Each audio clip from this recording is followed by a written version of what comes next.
Tonight, a major piece of evidence in a wrong-way DUI crash could be thrown out. That December crash killed 2 CNU students. 34-year-old Jesse Leon Evans was charged with 2 counts of involuntary manslaughter, 3 counts of maiming by DUI, and having 2 DUIs in 5 years. But now, the DUI may be going away. Andy Fox is here to sort out this legal tussle over DUI. Legal tussle is right. DUI test thrown out, but could it be reinstated by a higher court?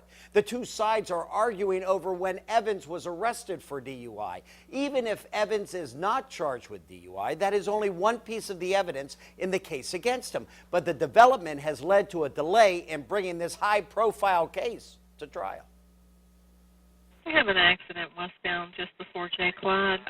The 911 calls came screaming in early morning hours, December 4th, 2011. I don't like the fact that my client's in jail. He's entitled to a trial. It should have been today. Attorney Ron Smith represents 34-year-old Jesse Leon Evans, accused of driving the wrong way on Interstate 64, slamming into a car carrying 5 people, killing 2 CNU students, Sierra Smith and her roommate, Kim Bryn. There was no arrest here. Yeah. He was charged months later with driving under the influence. Indicted by an August grand jury, Smith argues state police did not properly arrest Evans for DUI. Mr. Evans was not arrested within 3 hours of the offense, so the test doesn't come in. It's pretty simple, basic driving under the influence law. That test does not come in.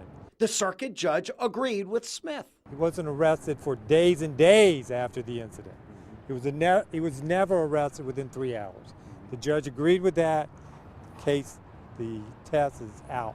State Trooper B.L. Stokes testified she told Evans he was under arrest while he was in his car. Evans was taken to the hospital, and the blood alcohol level was .21, almost 3 times the legal limit. But Smith says Stokes never did anything more to indicate he was under arrest, no handcuffs or telling him he couldn't leave.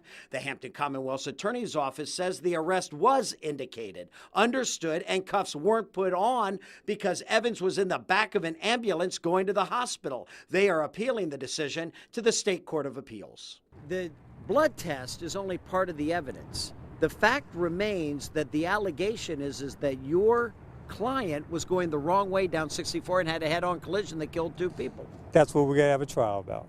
Smith will also argue his client was not going the wrong way on Interstate 64. Now, Smith would not share with me how he plans to do that. I did speak with the Commonwealth's Attorney's Office in Hampton that would not discuss the details of the case, but the attorneys there think they are on the right side of this issue, now going to the Court of Appeals. The state police would not comment on this pending case. The status hearing for this case is set for January 25th. I'm Andy Fox, 10 on your side.